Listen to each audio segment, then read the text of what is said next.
Et comme on vous le disait à l'entame de cette émission, on sera en compagnie de Sa Majesté Tchakwa Joséphine. Et puis Aivo Evora prendra le soin de présenter cette charmante dame d'abord. Charismatique, il faut le reconnaître. Voilà, qui est la première femme à occuper le poste de chef traditionnel dans la région de l'Ouest Cameroun, Aivo Evora.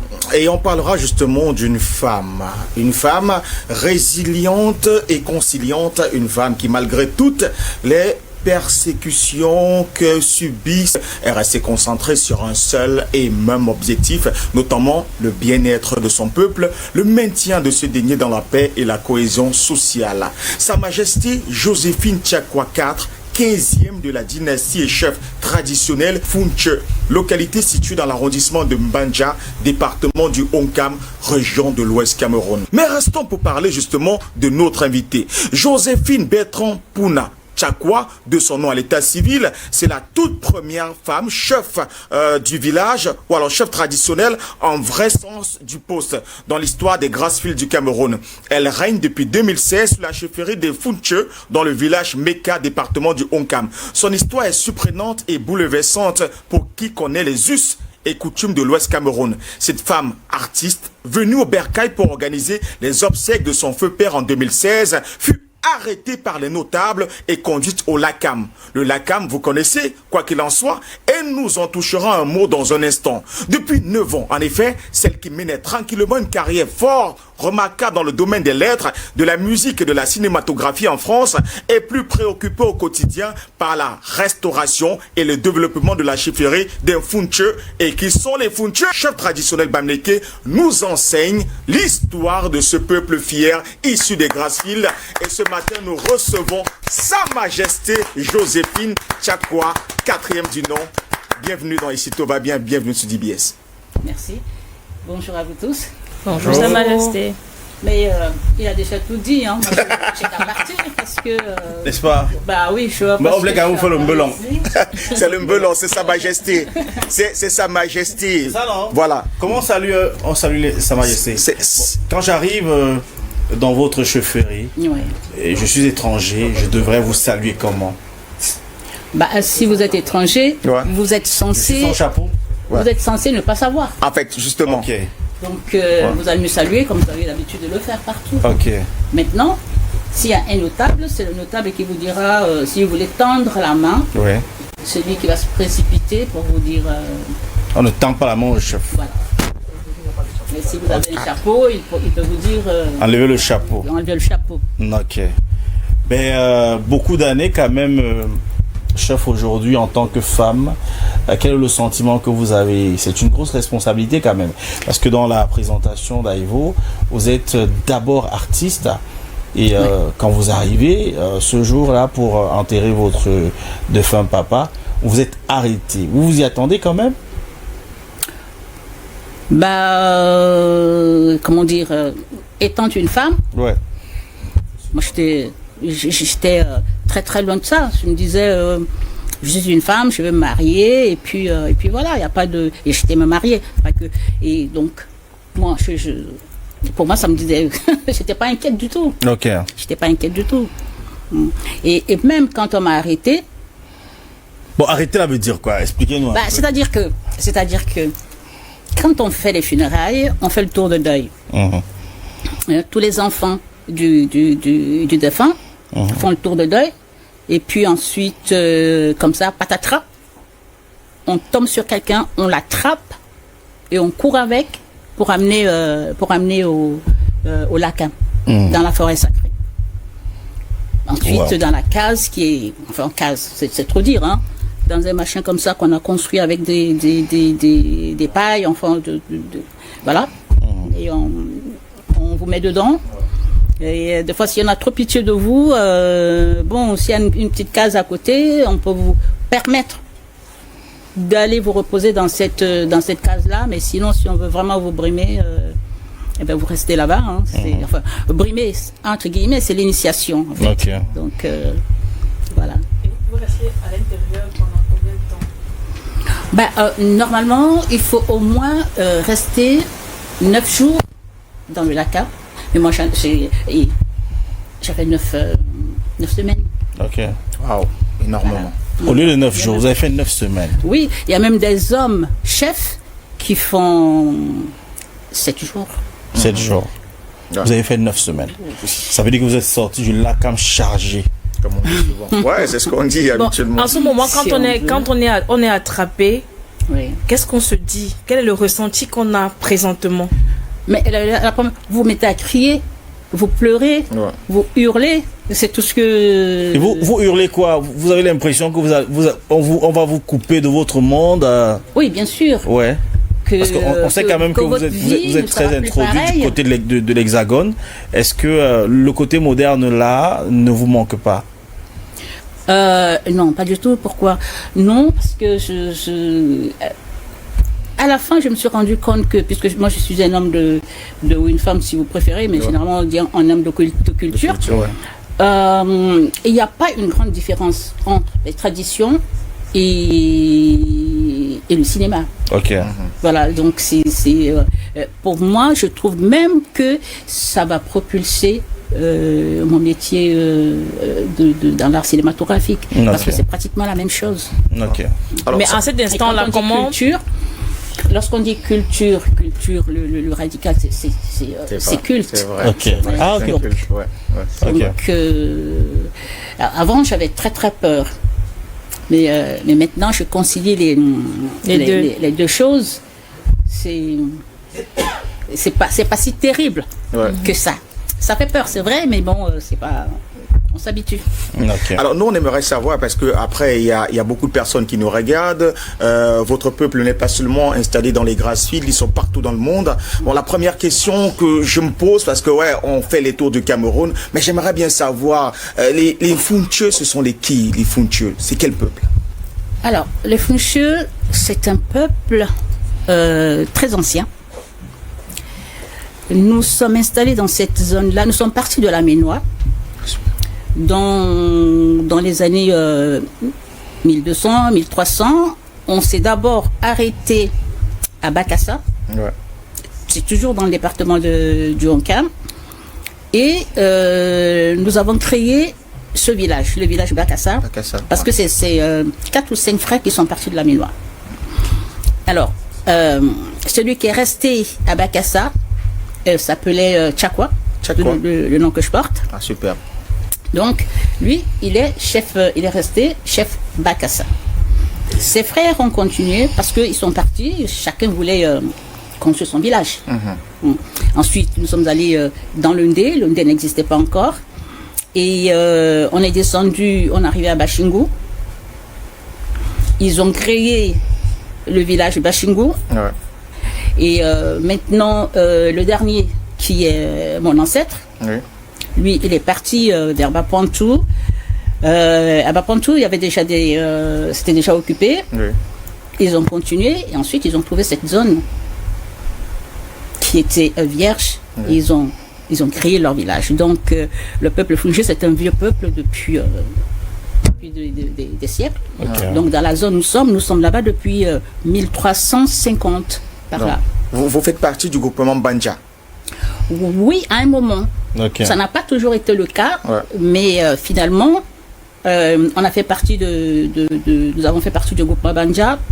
Pourquoi? Parce que après de longues guerres, après de très très longues guerres, pendant des siècles, comme les Banja voulaient nous annexer, Ouais. ils n'y arrivaient pas. Et à un moment, le chef Banja,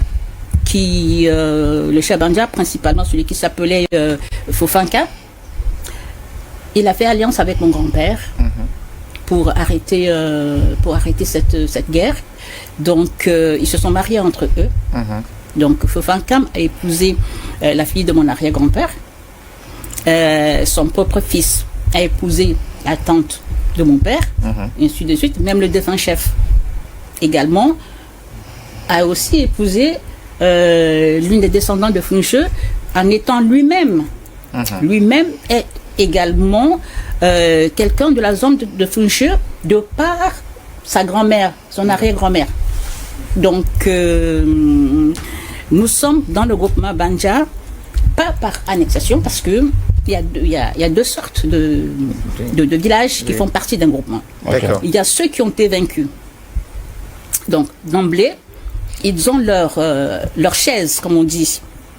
Ils ont leur chaise dans la chefferie, dans la chefferie vainqueur, en fait. Oui. Donc, ils font des réunions là-bas. Ouais. Par contre, nous, comme ça a été une alliance, Oui. nous n'avons pas de chaise dans la chefferie Banja, Ouais. parce que c'était une entente entre mon grand-père et le chef Banja qui s'appelait Fofanka. Super. Voilà. Ok. C'est, Et quel est le regard que les autres chefs traditionnels ont sur vous quand vous vous retrouvez dans ce milieu fermé des chefs?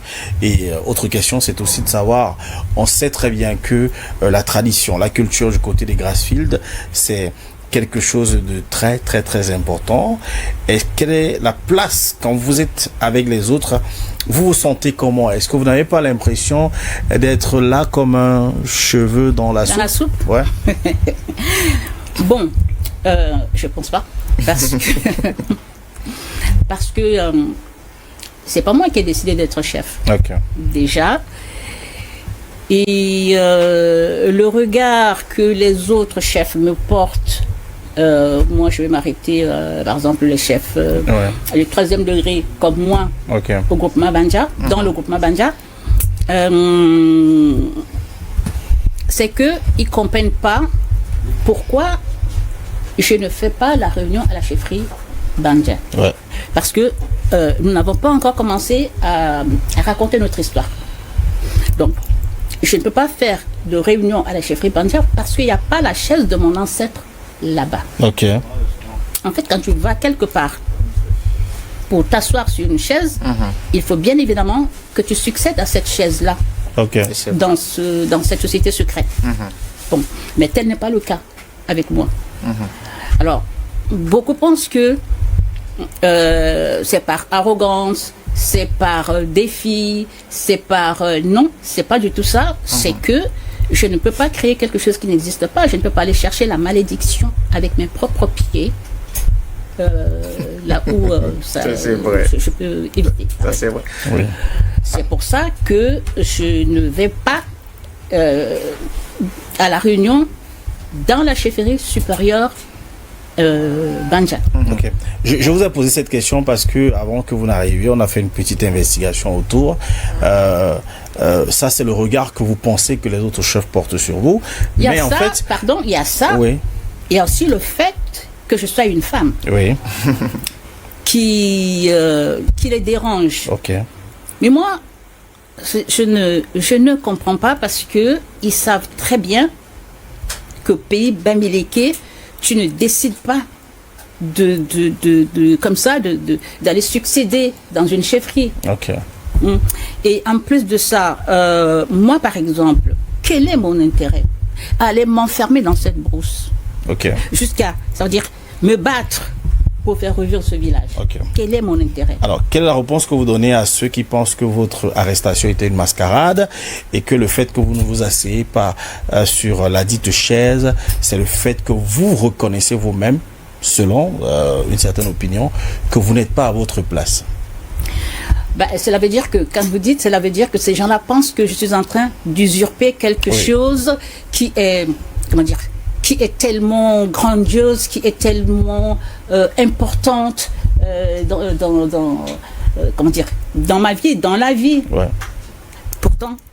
Pourtant, s'ils savaient, si j'avais le choix, peut-être que c'est eux, par exemple, ils peuvent lutter pour ce genre de place. Ok.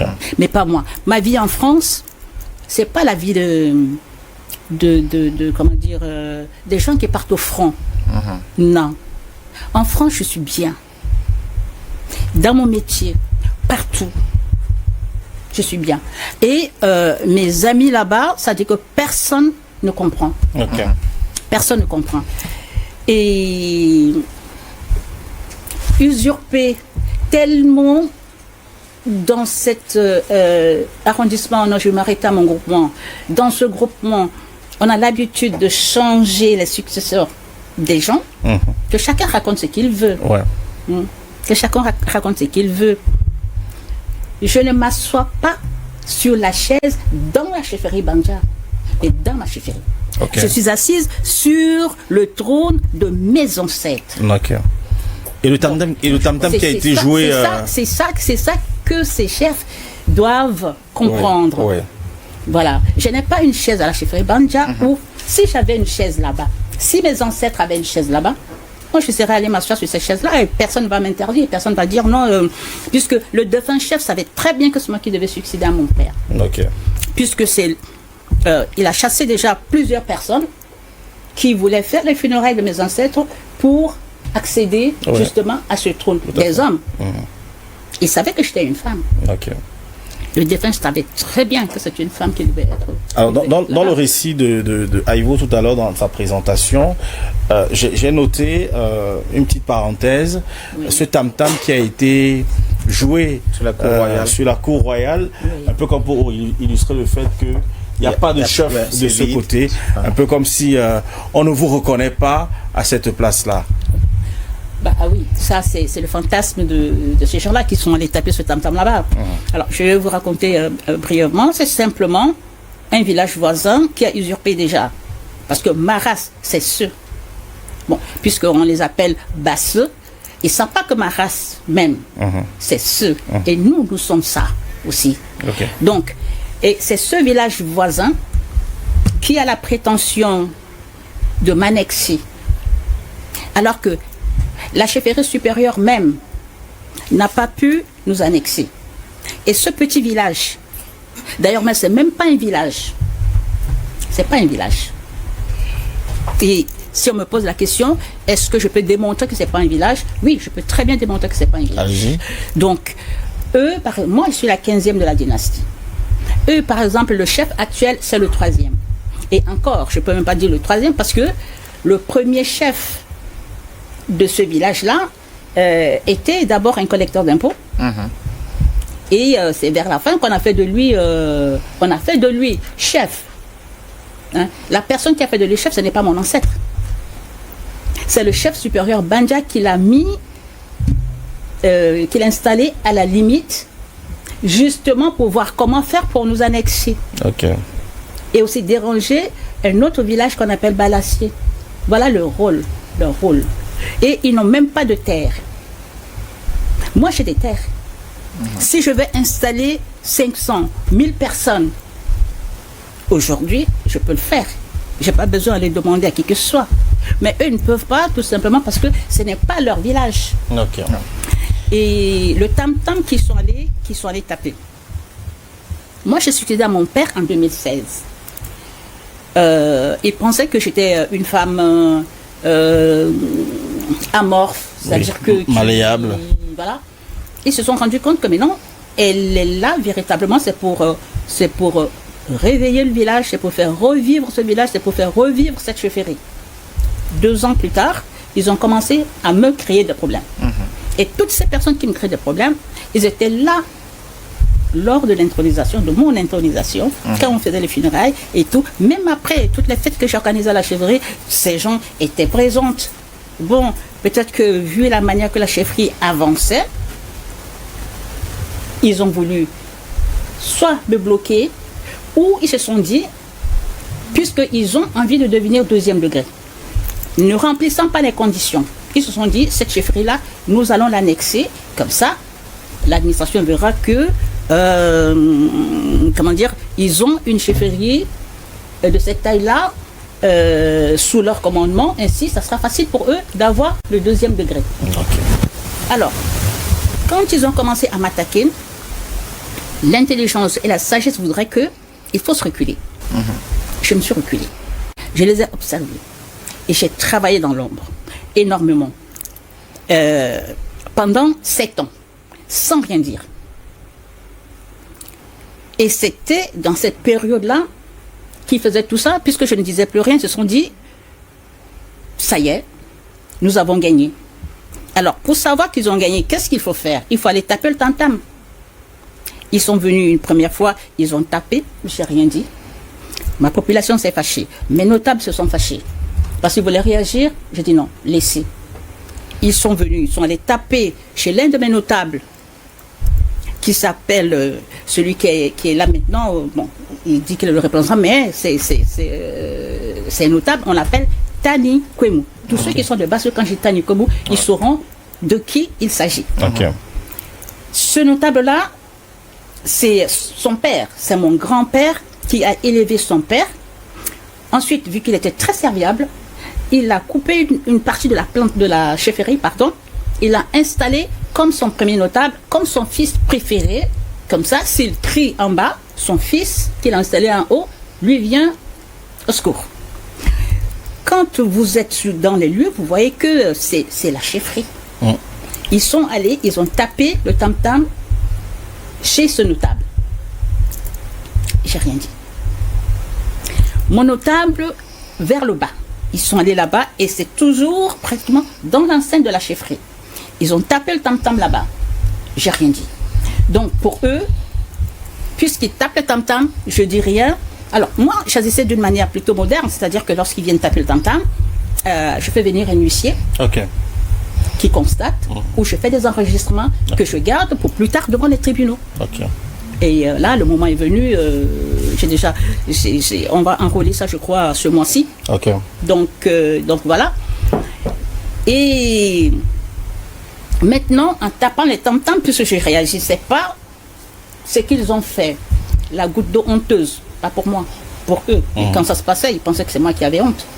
Mais c'est eux, parce que ils sont allés voir le sous-préfet de mon arrondissement, qui, elle, ne connaissant pas l'histoire de ce village, ni les problèmes de ce village, ben, elle est venue avec eux. Parce que c'est une dame, c'est ça? C'est une dame, oui. Alors, ils sont allés lui raconter des histoires qu'il n'y a pas de chefferie là-bas, que machin, il faut déplacer ça pour donner à un tel, etc., etc. Et ils sont arrivés, je crois, certains 29 août 2024. Donc, elle est venue se planter. Elle a déclaré il n'y a pas de chefferie. Il est très beau votre village. Et il n'y a pas de chefferie ici. Parce que. Ça, c'est pas mon village. Elle ne reconnaît pas. Donc, bon, peut-être une autre vue. J'ai vu son assiette faciale, elle essayait de trouver. Alors, ça Majesté, pas pour vous couper. Non, il faut que je finisse avec cette histoire de un sous-préfet qui était venu. Voilà, que cette chefferie n'est pas reconnue, etc., etc. En fait, ce qu'ils ont raconté à la sous-préfet, elle est venue, pensant que... Mais on est dans le pays Bamileke. Un sous-préfet, comment dire, ne se mêle pas des affaires traditionnelles. Ça ne se fait pas de venir se mettre comme ça. Mais c'est quand même le sous-préfet qui installe le chef. Non, le sous-préfet vient intervenir. Au pays Bamileke, le sous-préfet ne décide pas. C'est-à-dire que le sous-préfet vient faire la consultation. La consultation, Et des notabilités. Et quand elle arrive, elle rencontre les notables et quelques populations pour entérimer ce que la notabilité a déjà mis en place. Parce que moi, je suis chef traditionnel. Arrêté ou pas arrêté, je suis chef traditionnel et rien ne va changer parce que je ne peux pas partir de ce trône. Si je veux avoir des problèmes traditionnels, si j'ai le courage, j'abandonne ça, je pars et j'aurai des problèmes traditionnels. Et là, pour faire plaisir aux gens, je ne peux pas, pour faire plaisir aux gens, m'attirer la foudre des ancêtres sur moi et sur ma descendance. Et en plus de ça, ces gens-là qui font ça, c'est même pas les gens de mon village.